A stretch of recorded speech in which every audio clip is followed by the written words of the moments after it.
우리 하나님의 말씀을 보도록 하겠습니다. 데살로니가전서 4장, 데살로니가전서 4장 13절부터 18절에 있는 말씀을 다 같이 한 목소리로 합독하도록 하겠습니다. 우리 데살로니가전서 4장 13절부터 18절 시작. 형제들아, 자는 자들의 관계는 너희가 알지 못함을 우리가 원하지 않으니 이는 수많은 다름과 같이 슬퍼하지 않게 하라. 우리가 예수께서 죽으셨다가 다시 살아나심을 믿을지니 이와 같이 예수 안에서 자는 자들도 하나님이 그와 함께 데리고 오시리라. 우리가 주의 말씀으로 너희에게 이것을 말하니 주께서 강림하실 때까지 이 살아남아 있는 자도 자는 자보다 결코 앞서지 못하리라. 주께서 호령과 천사의 소리와 하나님의 나팔 소리로 신이 하늘로부터 강림하시니 그리스도 안에서 죽은 자들이 먼저 일어나고 그들의 우리 살아남은 자들도 그들과 함께 구름 속으로 끌어올려 공중에서 주를 영접하게 하시니 그리하여 우리가 항상 주와 함께 있으리라. 이러므로 이러한 말로 서로 위로하라. 아멘. 주님으로 위로받는 삶을 살자. 우리 세 번만 외치도록 하겠습니다. 시작. 주님으로 위로받는 삶을 살자. 주님으로 위로받는 삶을 살자. 주님으로 위로받는 삶을 살자. 네, 할렐루야. 여러분, 우리는 예수를 믿음으로 인해서 우리에게 불려지는 그 새로운 이름이 있습니다. 그것이 뭐냐? 그리스도인이라는 것이요. 우리가 예수를 믿음으로 인해서 우리에게 세상 사람들이 또 우리 스스로가 우리를 표현할 때 뭐라고 했냐? 나는 그리스도인이라 이렇게 표현을 합니다. 자, 그런데 우리가 예수를 믿는 사람, 그리스도인으로 살아간다는 것이 그렇게 쉽지만은 않습니다.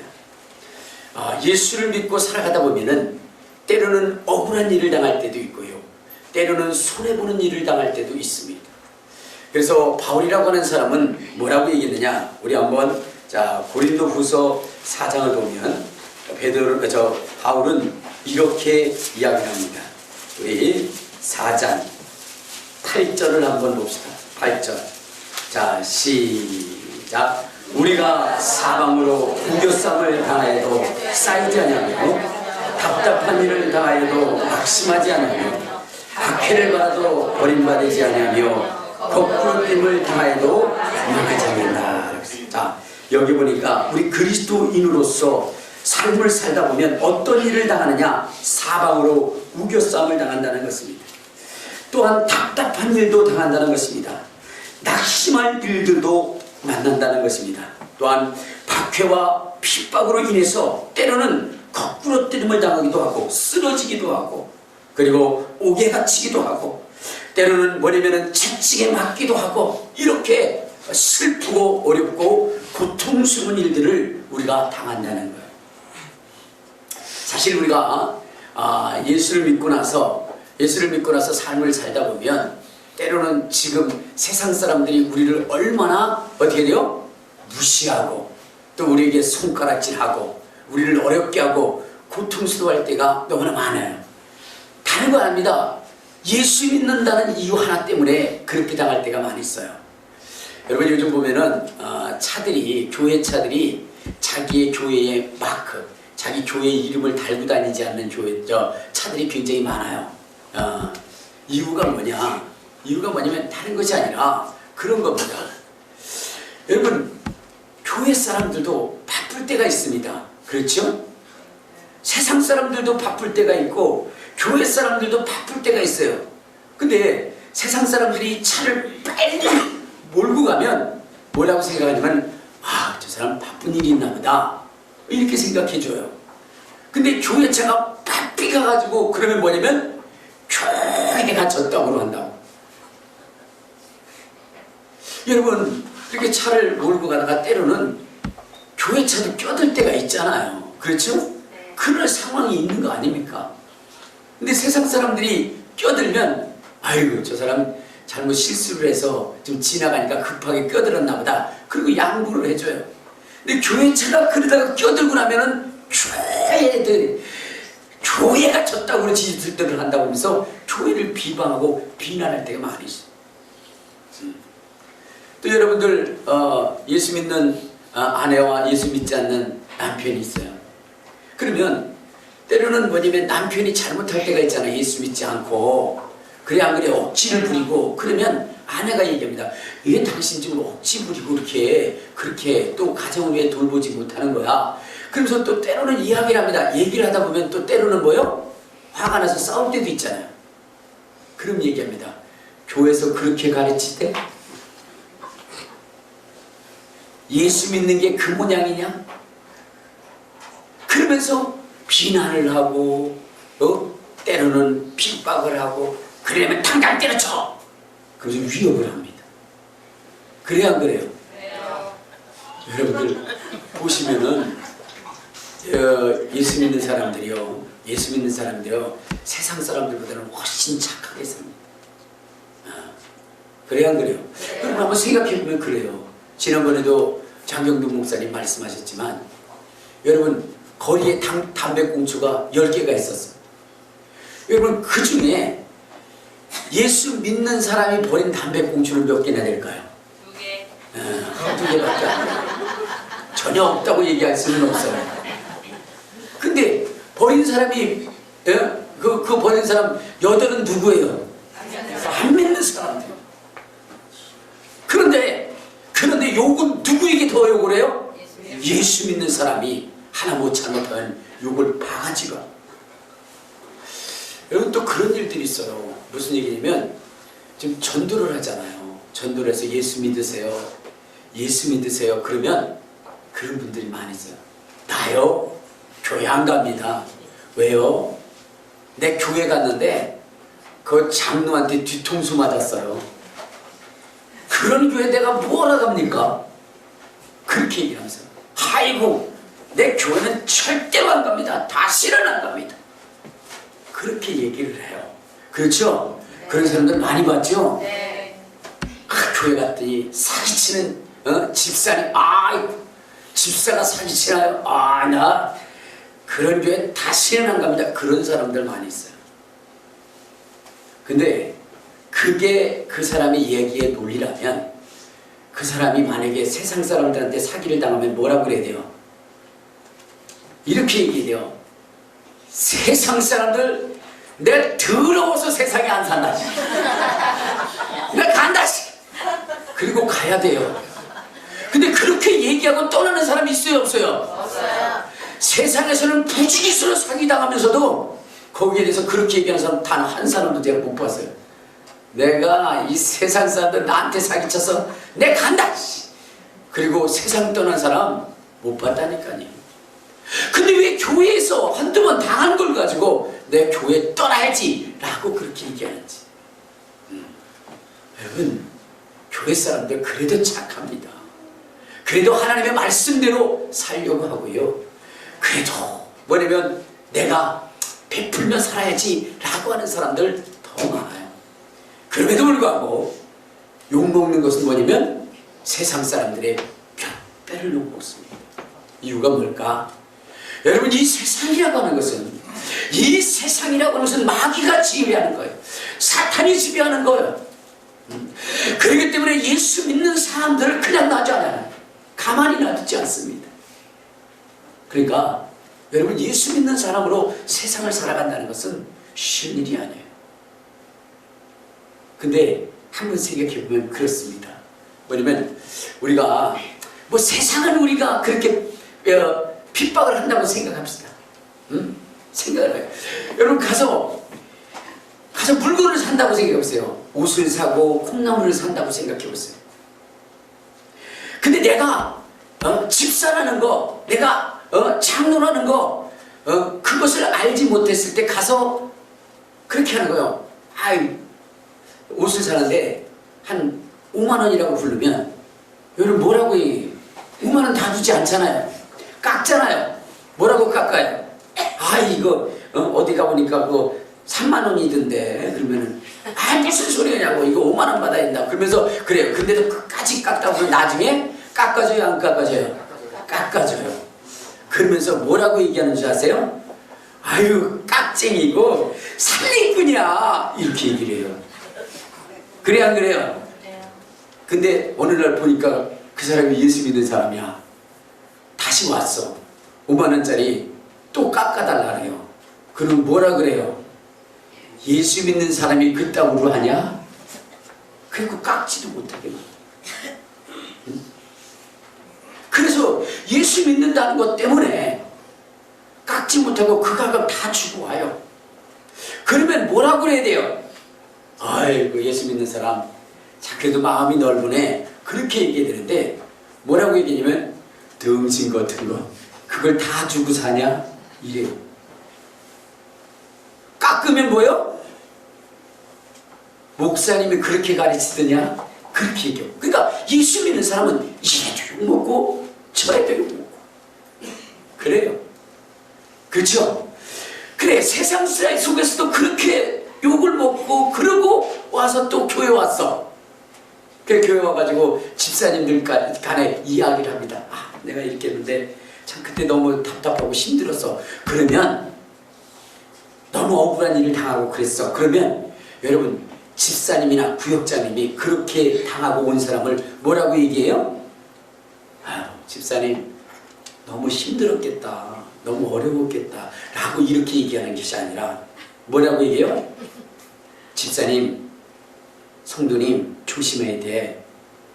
성도님은 성도님의 얼굴이 아니라 예수님의 얼굴이야. 집사님이 잘못하면 예수님 욕먹이고 교회 욕먹이는 거야. 그래가지고 한 번 더 비수를 더 꽂네. 그러니까 교회 자체 내에서도 위로를 받지 못하는 거야. 교회 자체 내에서. 그러면 그래 우리 구역장님 또 우리 집사님들한테 내가 위로를 못 받았어. 네, 못 받았어. 그래서 이제는 누구로부터 위로를 받고자 해요? 목사님한테 또 다시 넘어가서 우리 예수님 앞에 위로를 받으려고 그래요. 근데 예수님 앞에 위로를 받으려고 성경을 찾아봅니다. 근데 성경 속에 뭐라고 나와요? 예수님이 그래 너희들 고생했다. 내 말 지키느라고 힘들었다. 그러면 좋겠는데 예수님은 또 이렇게 써놨네요. 원수를 사랑하라. 그렇게 얘기하면서 세상 사람들이 겉옷을 달라 그러면 속옷까지 줘라. 아니 이렇게 써놨네요. 그러니까 위로받을 것이 없는 거 위로받을 것이. 여러분 예수 믿는다는 것이 그렇게 힘들고 어려워요. 그렇죠? 힘들어서 대답 안 하는 거야. 예수 믿다 보면 참 그래요. 여러분 정말로 남편하고 싸웠어요. 정말로 남편이 잘못했어. 그래서 목사님한테 와가지고 위로받으려고 목사님 우리 남편 정말로 말에 통하는 사람이 아니에요. 정말로 그럴 수 있어요 라고 얘기하면 목사님 좀 그 집사님을 위로해주면서 아 집사님 그렇지 너무 힘들지 내가 남자로서 내가 정말로 사과한다. 아유 참 이렇게 하고 집사님 남편 어딨어? 왜요? 가서 같이 가가지고 그 머리 다 뽑아놓자. 뭐 이렇게 얘기를 해주고 그래야 되는데 이게 목사님도 그래요. 집사님이 참아야지. 그 영혼 구원하려면 참고 인내해야지. 그리고 기도하자 이렇게 얘기를 해줘요. 그러니까 여러분들 위로가 돼요? 위로가 안 돼요? 안 돼요. 알았어요 목사님. 그러면서 속으로는 목사님도 당해봐요. 그게 되나? 그렇게 생각을 한다는 거예요. 그렇게 생각을 해요. 그러니까 참 힘들고 어려울 때가 많이 있어요. 자, 그런데 목사님도 그렇고 또 주님한테 가도 주님도 또 그렇게 얘기를 하잖아요. 그러니까 마음은 더 무겁고 힘들고. 그러니까 내가 왜 예수를 믿어서 이러는지 라고 생각할 때가 많이 있습니다.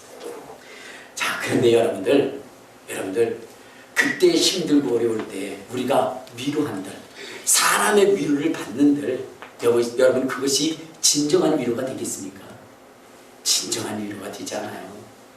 자식을 잃은 그 부모에게 가가지고 뭐라 그래요? 아이고 안타깝다고 또 나면 되지 뭐 그러면서 위로한다고 그게 위로가 됩니까? 사람의 위로는 위로가 되지 않는 거예요. 그러면 우리는 우리는 누구의 위로를 받아야 되느냐? 누구의 위로? 우리 주님의 위로를 받아야 돼요. 근데 아까 제가 여러분들에게 말씀을 드린 아까 주님도 위로하지 않고 더 힘써 일하라고 얘기했잖아요 라고 여러분들이 얘기할 것입니다. 그런데 여러분, 제가 말씀을 드리는 것은 그렇게 사명을 우리에게 부여하기 위해서 오신 그 주님의 위로가 아니라 죽으시고 부활하셔서 다시 오실 주님, 재림하실 그 주님, 그 주님으로 위로를 받으라는 겁니다. 알겠습니까? 우리 주님께서 제자들에게 사명을 맡기시면서 그러면서 우리 주님 하늘로 가셨어요. 그래서 우리 주님이 다시 약속하셨어요. 무엇이냐? 내가 다시 오리라. 내가 다시 오리라. 주님 그렇게 말씀하신 겁니다. 근데 그때 우리 주님이 우리를 위로해 주시겠다는 것입니다. 근데 그 위로는 여러분, 이 세상의 사람들의 위로와 전혀 다른 그 차원이 달라요. 그리고 예수 믿는 사람들끼리 위로하는 그 차원과도 다릅니다. 목사가 위로하는 그 위로와도 전혀 다른, 정말로 우리의 마음이 시원해지고, 그리고 우리가 정말로 그동안 핍박당하고 고난당한 것에 대한 그 보상이 10배, 100배, 1000배, 10,000배 되는 그러한 것으로 우리 주님이 우리를 위로해 주신다는 것입니다. 그러니까 그 위로를 여러분들이 받고 그 위로를 기대하면서 오늘을, 이 고난을, 이 슬픔을, 이 아픔을 이겨나가라는 겁니다. 여러분들, 우리가 예수 믿으면서 힘들고 어려울 때에 사람의 위로를 받으려 하지 마세요. 사람의 위로. 여러분, 사람은요, 그 앞에서는 위로하지만 뒤에서는 딴소리 할 수도 있어요. 그것이 진정한 위로가 될 수가 없어요. 여러분들 한번 보세요. 누가 성공을 했어요. 그럼 거기 가서 얘기합니다. 어머, 축하한다, 축하한다. 어머, 정말로 그렇게 고생하더니 잘했다. 그래서 여러분 그렇게 얘기하잖아요. 네. 여러분 그렇게 얘기할 때 그거 다 받아들이지 마십시오. 뒤에 가서는 뭐요? 언젠가는 큰 불행한 일이 그에게 닥쳐서, 그래서 그걸 폭삭막을 그날을 기대하면서 기도하는 사람이 될 수도 있을 거예요. 아니, 그렇다니까요. 여러분들, 내가 슬픔을 당할 때 사람들이 와가지고 아이고 이거 어떡해, 내가 다 도와주고 싶은데 라고 하면서 그렇게 위로하는 거 진정으로 받아들이지 마세요. 뒤돌아져서는 나한테 그러더니 잘됐다 고소하네, 이럴 사람들 부지기수로 많아요. 사람의 위로는 진정한 위로가 되지 않습니다. 진정한 위로는 우리 주님이 위로할 때 위로가 돼요. 부활하신 주님, 다시 오실 그 주님이 우리를 위로할 때 그것이 우리의 진정한 위로가 되는 것입니다. 그러므로 주님 다시 오실 그날까지 우리는 주님이 우리에게 맡겨진 그 사명을 위해서 목숨 걸고 힘을 다하여 감수하기를 넘는 거예요. 알겠습니까? 남들이 위로하지 않을지라도 여러분 그날을 소망하며 그것을 기대하며 여러분 위로받으시기를 바랍니다. 오늘 여기 본문에도 말씀하신 것이 그 말씀입니다. 무엇이냐? 정말로 예수를 믿다가 억울한 일을 당하고 그래서 죽은 자들, 이 억울함을 누가 해소시켜 줄 것이고, 지금도 예수를 믿는데 수없이 누명을 쓰고 그리고 수없이 핍박을 당하고 고난을 당하고 억울한 일을 당한 이 사람들을 과연 누가 위로해 줄 것인가? 그리고 이러한 이 고통을 계속하면서 당하면서 나는 살아야 할 것인가의 문제를 가지고 있는 사람들에게 오늘 주님이 이 성경 구절을 통하여 말씀하신 것은 다른 것이 아니라 부활하신 주님이 다시 오실 것이다. 그때 천사장의 소리로 하나님의 나팔 소리로 신이 인도하실 것인데, 그때 너희들이 볼 때 억울하게 죽었다라고 하는 그 사람들, 그 죽었던 사람들을 내가 다시 데리고 올 것이고, 오늘 이 시대 속에서 너희가 핍박을 당하고 고난을 당하고 정말로 누명을 썼던 그들을 내가 하늘로 끌어올려서 그들에게 진정한 위로와 그리고 평안과 승리를 줄 것이다. 그러므로 이 일로 인하여 서로 위로하라, 그렇게 말씀하신 것입니다. 그러니까 여러분, 우리의 위로는 이 땅에 있지 않습니다. 세상의 부귀와 영광가 여러분 나의 위로가 되지 않습니다. 세상의 명예가, 권세가 나의 위로가 되지 않습니다. 나의 위로는 오직 부활하신 주님, 다시 오실 주님, 천사장에서도 하나님의 나팔소리로 신이 인도하실 그 주님, 그분의 그 위로가 우리에게 필요한 것입니다. 그때는 우리 주님이 여러분의 이름을 각각 부를 것입니다. 그리고 여러분들이 화면이 변할 것이고 하늘로 끌려 올라갈 것이고 그 속에서 여러분들을 전야 혼인잔치로 위로할 것이며, 그리고 여러분들을 영광스럽게 우리 주님이 인도하여 생명의 멸류관, 의의 멸류관을 실 것이고, 그리고 영원히 여러분들을 세세토록 왕노릇하게 만들 것입니다. 아멘. 여러분이 이 땅에 있는 동안은, 주님이 오시기 전까지는 여러분 우리를 위로할 자가 없다고 여러분 생각해야 되는 거예요. 알겠습니까? 진정으로 우리를 위로할 자는 없다라고 생각해야 됩니다. 그리고 세상의 위로를 받으려 하지 말고 다시 오실 그 주님을 기대하며 소망하며 갈 수 있는 인생이 되야 돼요. 그리고 우리가 이 땅에서는 열심히 주님을 위해서 헌신하고 봉사하고 충성해야 됩니다. 그것을 알아주니 안 알아주니 여러분 거기에 여러분 걱정할 필요도 없고 염려할 필요도 없고 기대할 필요도 없어요. 오직 우리 주님만이 나를 알아주면 되는 겁니다. 세상은요 끊임없이 우리에게 누명을 씌웁니다. 덮어 씌웁니다. 알겠습니까? 그러면 그 누명을 쓰고 덮어 씌움을 당한 그 사람이 위로를 받아야 되는데, 또한 그렇지 않다는 그리스도인은 누명을 쓸 뿐만 아니라 뭐라고 얘기해요? 아니땐 굴뚝에 연기 날까?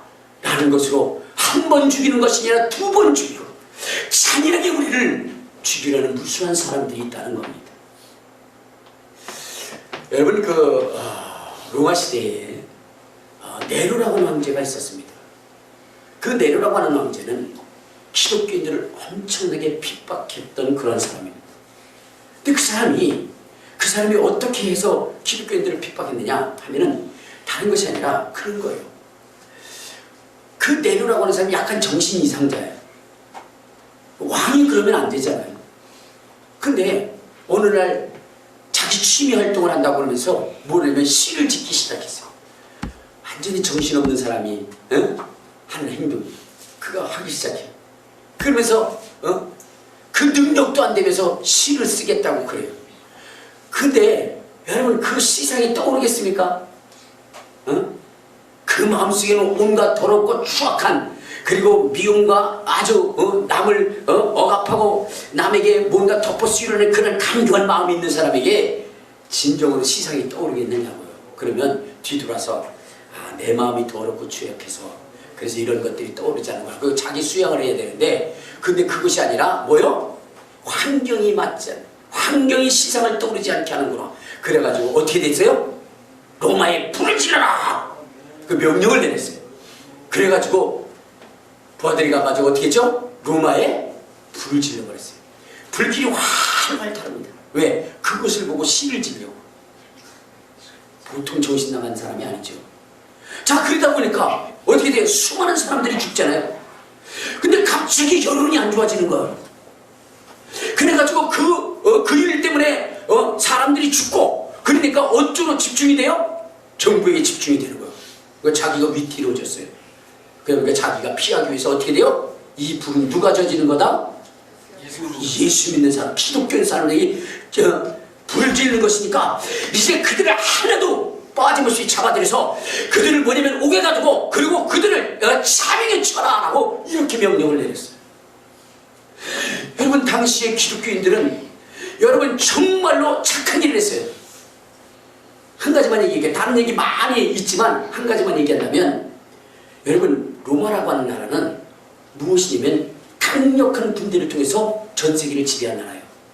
그렇기 때문에 그 가정들마다 소중히 여기는 자가 있어요. 그것이 뭐냐면 아들입니다. 왜? 아들이 커서 모였기 때문에 군대에 나가서, 그래서 군에 나가서 싸워서 나라 영토를 넓히는 거니까 나라에서든 가정에서든 간에 무엇이 중요하냐면 아들이 중요했어요. 아들이.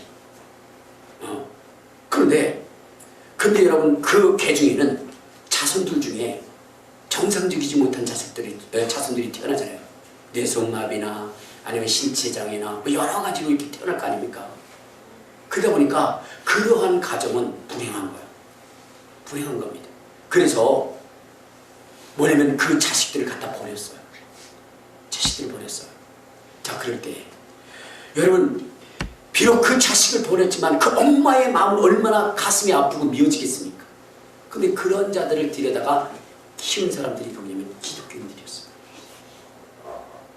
오히려 정말로 버려지고 소외된 자들을 데려다가 그러한 것들을 보살펴준 자가 누구냐? 그것이 바로 기독교인들이었거든요. 근데 뭐냐면 그들에게 누명을 씌웠어요. 로마를 불질른 사람.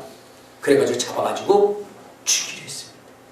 자, 그렇다고 한다면 여러분들 그런 상황이 된다면 여러분들은 어떻게 해야 돼요? 여러분들 지금 뭐냐면 예수를 믿는 사람들 다 잡아들이라, 다 잡아들이라. 그래가지고 그들을 차명에 치우고 십자가에 매달고 그 다음에 옥에 갇히고, 여러분 그렇게 된다고 한다면 여러분들 같으면, 여러분들이 그 상황에 있다고 한다면 여러분들은 어떻게 해야 되나요? 몰라요? 아니, 그런 상황이 되면 자기가 어떻게 해야 될지 몰라요? 물어볼게요. 어떻게 해야 되냐? 죽어야 돼요? 할렐루야. 순결을 하신다. 나만 잘하면 돼요?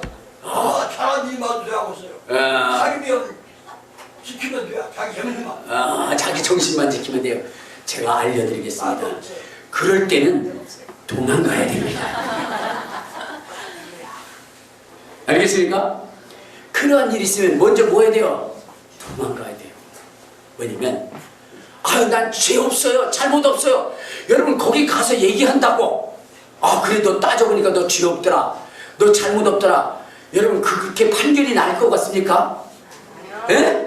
절대로 안 납니다. 왜냐면 이미 그들은 덮어 씌워서 그들을 죽이려고 작정한 것이기 때문에 여러분 거기에 정의와 진실은 의미가 없는 거예요. 그들을 잡아다 뭐라고 해요? 내 죄를 내가 알렸다. 그거면 끝나는 거예요. 불지 않으면 고문하는 거예요. 언제까지? 불 때까지, 인정할 때까지. 그러니까 거기서 나가서 내가 옳다라고 주장할 그러한 이유도 없고, 그렇게 해서 그들을 설득할 수도 없는 거예요. 그럴 때는 어떻게 하라고요? 도망가야 돼요. 여러분들은 가만히 있어야 돼요? 아니요. 가만히 있을 거예요? 아니요. 도망가야지. 자, 그런데 여러분 그 전설이 하나 있어요. 어떤 전설이냐면 이 로마가 불타고 그리고 네로 황제가 이스라엘을, 예수 믿는 사람을 핍박을 할 때에 너무나 그 핍박이 심하기 때문에 누구냐면 이 베드로라고 하는 사람이 로마를 떠납니다. 로마를 떠나요. 알겠습니까? 왜냐? 지금 이 베드로는 기독교의 수장 아닙니까? 자, 그렇다고 한다면 지금 이 사건이 누구 때문에 벌어진 거예요? 기독교인에 의해서 벌어진 거라면, 그러면 여러분 이 로마는 가장 먼저 잡아들여야 할 사람이 누구예요? 베드로죠. 왜? 기독교의 수장이니까. 그래서 로마에 무슨 명령이 내렸냐? 베드로 체포령이 떨어진 거예요. 그러니까 여러분 베드로는 어떻게 했어요? 빨리 도망가야 되죠. 빨리 도망가요. 왜냐? 도망가지 않으면 잡혀 죽일 것이고, 또 자기가 죽으면 모든 것이 끝난다고 하니까 어떻게 돼요? 도망을 갔어요. 자, 그 도망갈 때에 막 시골로 도망갈 때에 누가 나타나셨냐면 예수님이 나타나신 거예요. 할렐루야. 그 막 정말로 세상 말로 뺑소니 치는데, 근데 누가 오신 거예요? 예수님이 오신 거죠. 그러니까 그 베드로는 예수님을 만났을 때 얼마나 반갑겠어요. 그래요, 안 그래요? 네. 너무너무 반가. 너무너무 반가. 그래서 예수님 하고 불렀는데 예수님이 뭐냐면 그를 쳐다도 안 보고 싹 로마로 가시.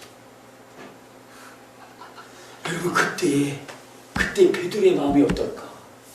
베드로의 마음이 어떨까요? 너무나 절망적이지 않겠어요? 내가 그토록 기다린 주님, 내가 그토록 만나고 싶었던 그 주님이 지금 나타난 거예요. 그래서 그 주님을 부르면 주님이 베드로야 수고했다. 그리고 덥석 하나 줄 줄 아는데 주님이 베드로를 보시고 싹 내려오는 거예요. 그때 이 베드로의 목사가 시집살이만 더 하겠니? 시집살이가 그렇게 힘들었어요. 그렇죠? 그러면서도 그는 위로받을 수가 없어. 왜? 너무 괴롭혀서 친정에 갔다 하면 그 집 귀신 돼야지 뭐하라 여기 왔느냐고 그렇게 고통을 치는 그런 그 부모님 때문에 다시 슬픈 마음, 쓰라린 가슴 안고 그리고 다시 시댁으로 돌아가요. 그것이 우리 바로 어머님의 세대들이었습니다. 자, 오늘 주님이 바로 그런 것. 베드로가 그렇게 힘들어서 이제 뭐냐면 그 죽음을 피해서 도망왔는데 주님을 만난 거예요. 그러면 주님 하면 베드로가 힘들었다 막 그러면서 안아줘야 되는데 뭐라고 얘기해요? 냉정하게 그러시쳤지 마라. 그러니까 베드로가 쫓아갔어. 주님 어째 나를 버리고 가시나이까? 주님이 이런 얘기를 합니다. 베드로야, 지금 저 로마에는 수없는 내 백성이 죽어가고 있다. 그런데 네가 그 영혼들을 버리고 가니 이제 내가 다시 그들을 위해서 십자가에 못 박히기 위해서 나는 그곳에 간다. 너는 도망가거라. 나는 가겠다. 이렇게 얘기를 하는. 여러분, 베드로가 얼마나 마음이 야속하다고 생각했을까? 여러분, 그래요 안 그래요? 지금 거기 죽음의 위경 속에서 가스로 뛰어났는데 그것을 도망 나왔다고 주님이 뭐냐 책망하는 거야 지금. 그러니 베드로의 마음이 얼마나 아프겠습니까? 근데 베드로가 다시 생각해. 이 세상에서는 내가 위로받을 것이 아니구나. 내가 이 세상에서 내가 해야 할 일은 사명을 감당하는 것이구나. 그리고 나서는 그는 다시 로마로 돌아갔다. 그리고 로마에 돌아가서 어떻게 됐어요? 결국은 잡혀서 십자가에 달려 돌아가게 되는데 그때에 베드로가 그런 얘기를 합니다.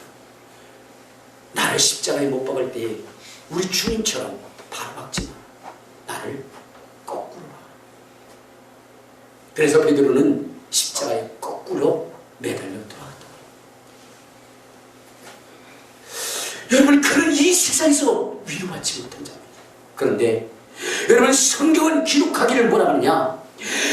저 천국의 12기둥에 그 베드로의 이름이 있다라고 성경은 기록하고 있습니다. 주님은 분명 그들을 자기 보좌와 함께 앉혀주겠다라고 주님 말씀하셨습니다. 그리고 그들로 세세토록 왕노릇하게 하시겠다라고 주님 약속하셨습니다. 그렇습니다. 이 세상에서는 진정한 위로를 받지 못했더라도 우리 주님의 저 하늘나라에서 우리를 영원히 위로하실 것입니다. 오늘 그 하늘나라에서 우리 주님이 위로하실 때는 우리의 마음이 심원케 되어지는데 우리 한번 성경을 봅시다. 어디를 보시냐면 요한계시록 6장을 한번 봐요. 요한계시록 6장 9절을 보면 이런 말씀입니다. 요한계시록 6장 9절. 자, 시작. 다섯째 일을 떼실 때에 내가 보니 하나님의 말씀과 그들이 가진 증거로 말미암아 죽임을 당한 영혼이 제단 아래에 있어 큰 소리로 불러 이르되 거룩하고 참되신 대의 주제요 땅에 거하는 자들을 심판하여 우리의 피를 갚아주지 아니하시기를 어느 때까지 하려 하시나이까. 자, 여러분, 예수 믿는 것 때문에 순교를 당하고 예수 믿는 것 때문에 핍박을 당하고 예수 믿는 것 때문에 거꾸로 뜸을 당하고 어려운 일을 당했던 그래서 죽은 영혼들이 하나님 앞에서 그러는 거예요. 하나님이여 이 억울한 사정을 언제까지 풀어주지 않겠습니까? 라고 하면서 하나님 앞에 이야기를 하는 거예요. 그때 주님께서 뭐라 하느냐 11절에 보면 각각 그들에게 힘든 마리를 주시며 이르시되 아직 잠시 동안 쉬되 그들의 동무 종들과 형제들도 자기처럼 죽임을 당하여 그 수가 차기까지 기다리라. 이렇게 얘기해요. 자, 그런데 여러분, 주님께서 이렇게 약속을 하신 다음에 그 다음에 때가 이르매 하나님께서 심판을 하시는데 어떻게 심판을 하시냐? 우리 한번 요한계시록 16장을 한번 봅시다. 요한계시록 16장 1절부터 7절을 보면 이런 말씀이 있어요. 자, 시작. 또 내가 들으니 성전에 큰 음성이 나서 7 천사에게 말하되 너희는 가서 하나님의 진노의 7 대접을 땅에 쏟아라 하더라. 첫째 천사가 가서 그 대접을 땅에 쏟음에 짐승의 편을 받은 사람들과 그 우상에게 경배하는 자들에게 악하고 독한 종기가 나더라.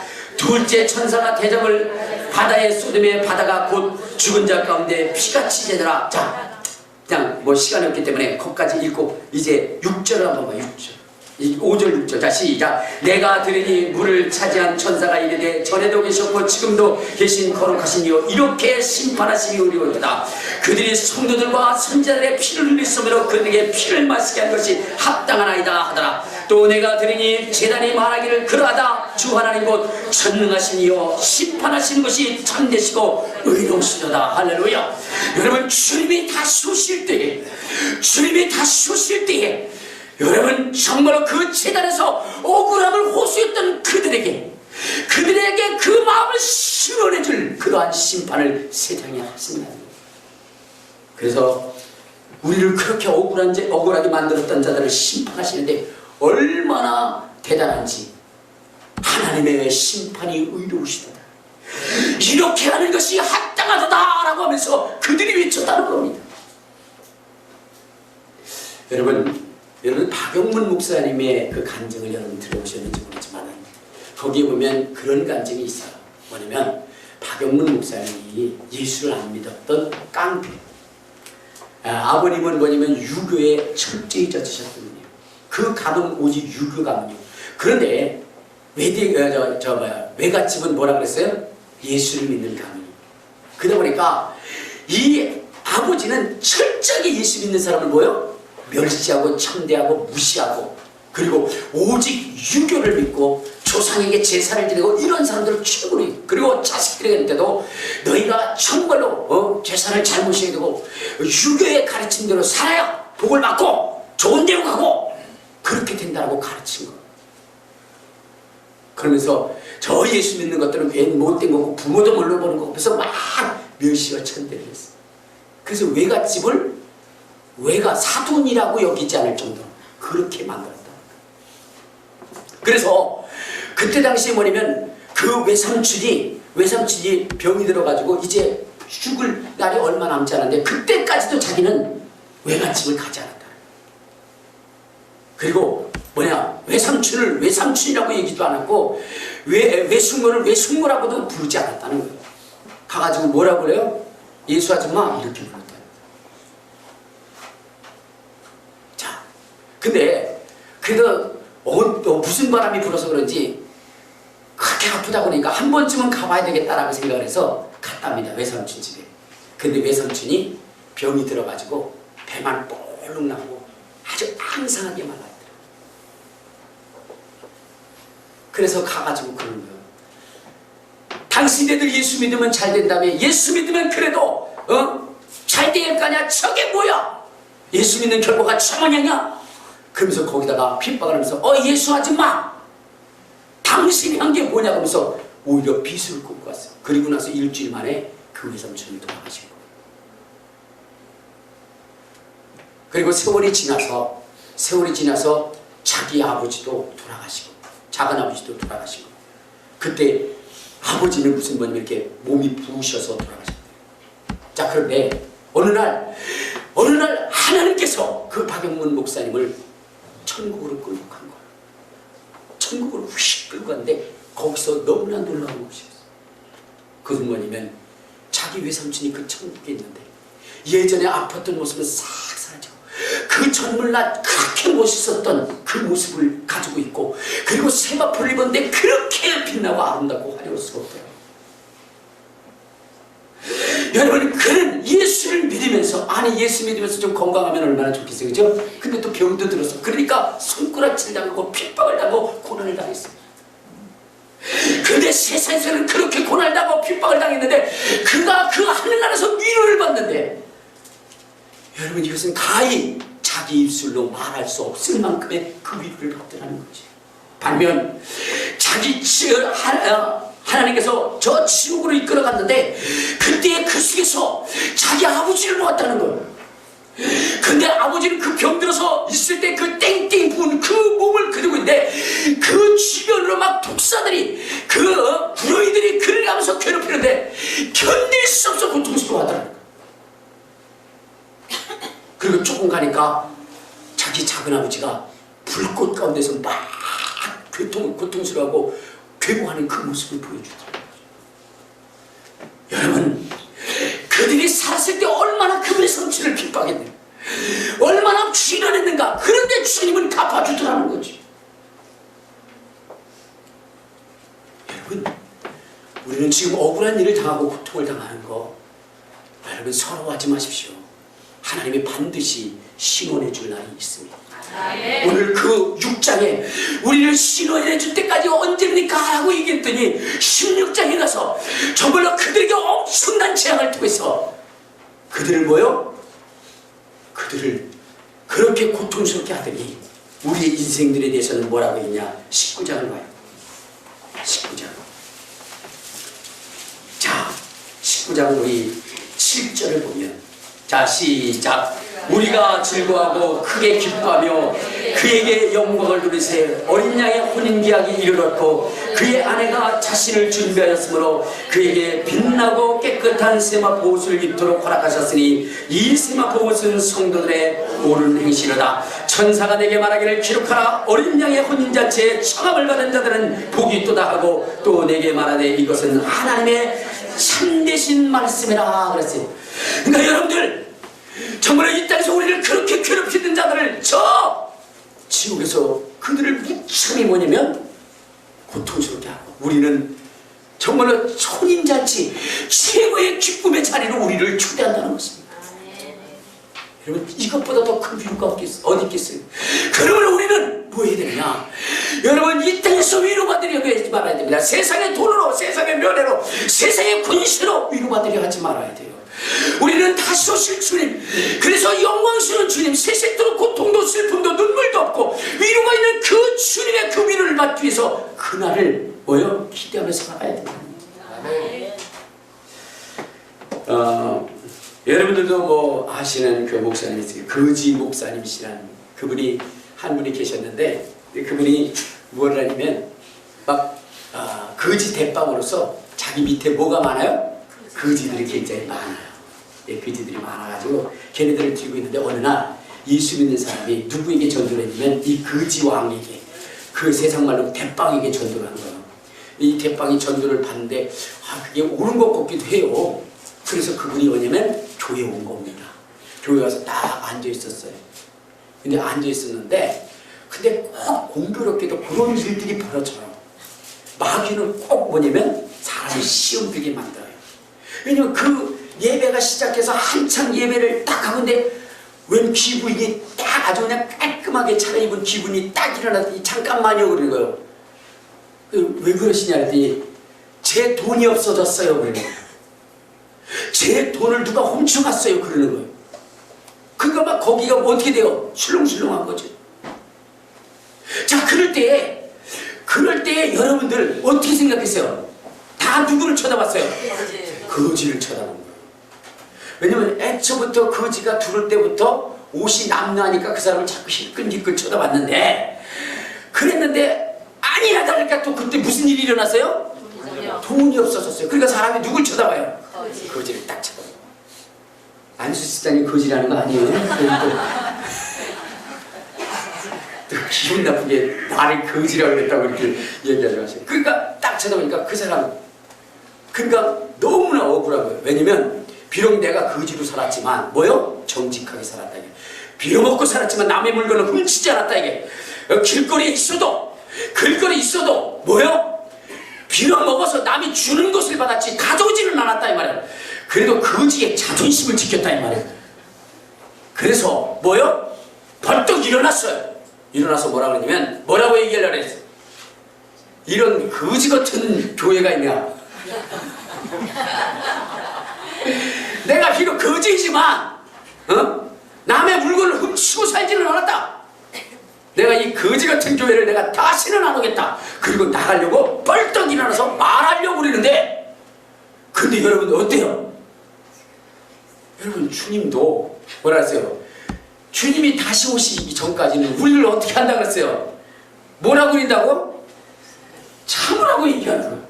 그래서 벌떡 일어나서 그 얘기를 했더니 주님이 그 머리 위에다 싹 손을 얹으시대요. 환상 뒤에. 그러면서 누르더래.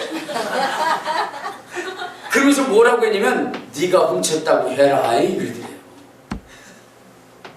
네가 주님도 해도 너무지. 주님 알잖아 내가 안 훔친 거. 근데 네가 훔쳤다고 해라 그러더라고. 그래서 그가 그랬다는 거예요. 죄송합니다. 내가 훔쳤습니다. 내가 훔쳤습니다. 근데 신기한 사건이 벌어졌어요. 어떤 사건이 벌어졌냐. 거기 바로 저쪽 끝에 있었던 사람 벌떡 일어나더니 그런 일이에요. 여러분 그 사람이 훔치지 않았습니다. 훔친 사람은 바로 나입니다. 그래서 훔친 돈을 보여주면서 이것이 내가 그분의 지갑 속에서 빼낸 돈입니다. 그래서 그것을 내리면서 나를 마음대로 하십시오라고. 그래가지고 거기에 회개의 역사가 일어났어요.